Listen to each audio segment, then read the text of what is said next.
শোনো, পরিস্থিতি দেখে আমার যা মনে হইল, বৃষ্টিকে কিন্তু বলে হয়ে বুঝে তোমার কাছে পাঠানো মানে বেশি বলতে যা হয় আর কি। আর যেটা হয়েছে কি, বৃষ্টির যে ব্রেইনটা একটা জায়গায় স্টাক হয়ে আছে, একদম স্টাক। সো এইটাকে আমরা যতই বলি কোনো লাভ নেই, মানে বেশি বলতে যা হয় আর কি। এত বোঝাবুঝি থাকলে তুই কিন্তু আসিফকে ছেড়ে এই বাড়িতে চলে আসবি, আর খালাও কাউকে না বলে এই বাড়ি ছেড়ে চলে যাবে। এটার মধ্যে যা আছে সব কিছু বলবি। জি দাদা ভাই, একদম। শোনো আসিফ, তোমাদের এই ব্যক্তিগত আর সাংসারিক জীবনে আমি আমার নাক করতে চাই, কিন্তু পরিস্থিতি এমন পর্যায়ে চলে গেছে শুধু নাক না, আমার পুরো শরীরটাই জ্বলে যাচ্ছে। আমি তোমাদের দুইজনের অভিযোগই শুনব, কিন্তু একজনের সামনে আরেকজনের অভিযোগ শুনব। দুইজনের অভিযোগ আমি ব্যক্তিগতভাবে শুনব। যখন আমি মিষ্টিরটা শুনবো তখন আসিফ তুমি থাকবে না, আবার যখন আসিফেরটা শুনবো তখন মিষ্টি তুই থাকবে। বুঝা গেল বিষয়টা? হ্যাঁ, খুব সুন্দরভাবে বোঝা গেছে। এত স্বচ্ছভাবে সুন্দরভাবে বোঝানোর জন্য আপনাকে অসংখ্য ধন্যবাদ দাদা ভাই। তুমি কিছু বেশি কথা বলো।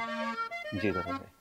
মিষ্টি, আসিফ যেহেতু এই পরিবারে একটু পরে যুক্ত হয়েছে, কাজে আসিফের অভিযোগটাই আগে শুনি। কি বলিস তুই?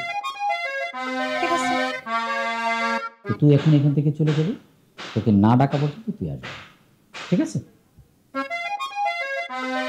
আচ্ছা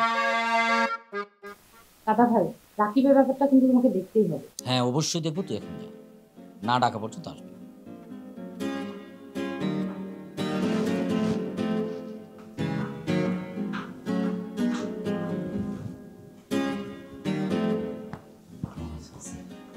দাদা ভাই, আমি খুব ভালো আছি।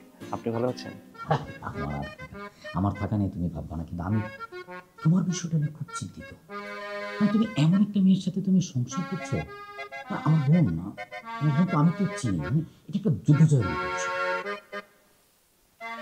এটা আমার কাছে কোনো বড় বিষয় না দাদা ভাই, কারণ ও যা বলে তার অর্ধেকে আমি বুঝি না, যেটা বুঝি তার অর্ধেকে আমি পাতাই দিই না। তার মানে মাত্র 25% কথা আমাকে হজম করতে হয়। 25% কথা হজম করা কোনো বড় বিষয় না দাদা ভাই।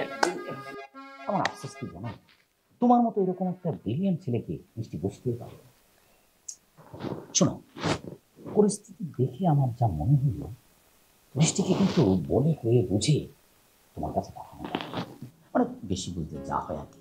আর যেটা হয়েছে কি, বৃষ্টির যে ব্রেইনটা একটা জায়গায় স্টাক হয়ে আছে, একদম স্টাক। সো এইটাকে আমরা যতই বলি কোনো লাভ নেই, মানে বেশি বলতে যা হয় আর কি। এর মধ্যে আবার নতুন করে আবার একটা ইস্যু হচ্ছে, সেটা হলো রেস্টুরেন্ট বিজনেস। সো এখন কি তাহলে আমাকে ডিভোর্স? আরে ছেলে, তুমি এরকম ইমোশনাল হয়ে যাচ্ছ কেন? আমি আছি না। শোনো, বৃষ্টির ব্রেনটা চলে একটু ধীর গতিতে, ওর ব্রেনটা একটা জায়গায় স্টাক হয়ে আছে। এখন আমাদের সবাই মিলে যেটা করতে হবে, ওর খিলুটাকে একটু নড়াইতে হবে, দেখো নড়াইলেই সব কিছু ঠিকঠাক হয়ে যাবে। দাদা ভাই, আমি ওর গিলো কিভাবে নড়াবো? শোনো আসিফ, আজকে যে আমরা এখানে বসছি, এটা কিন্তু মিষ্টির ওই খিলু নাড়ানোর অংশ হিসাবেই আমরা কিন্তু বসছি। আমি তো প্রেমই করি, বিয়ের পর আমার প্রেম একটুও কমে নাই। আরে আমি তো মিষ্টির সাথে প্রেমের কথা বলি না, আমি বলছি অন্য কারোর সাথে তোমার প্রেম করতে। তুই আমাকে বল, তুই ওই নারীর নির্যাতনকারীকে সাপোর্ট কেন করতেছিস? আচ্ছা, তুই কি তোলাবাইকে চিনিস না? এমন একটা ইনোসেন্ট নিষ্পাপ মানুষ, তুই পৃথিবীতে আর দুইটা পাবি। হ্যাঁ, এরপর থেকে তুমি কোনোদিন মিষ্টির কোনো স্পেশাল ডে তুমি কিন্তু ভুলে যাবে, ঠিক আছে? তুই আসলেই একটা টিউবলাইট। কি মানে আমি বলতে চাচ্ছি যে আমরা এখন গেটের বাইরে যাব, তারপর শান্তিপূর্ণভাবে প্রতিবাদ করব।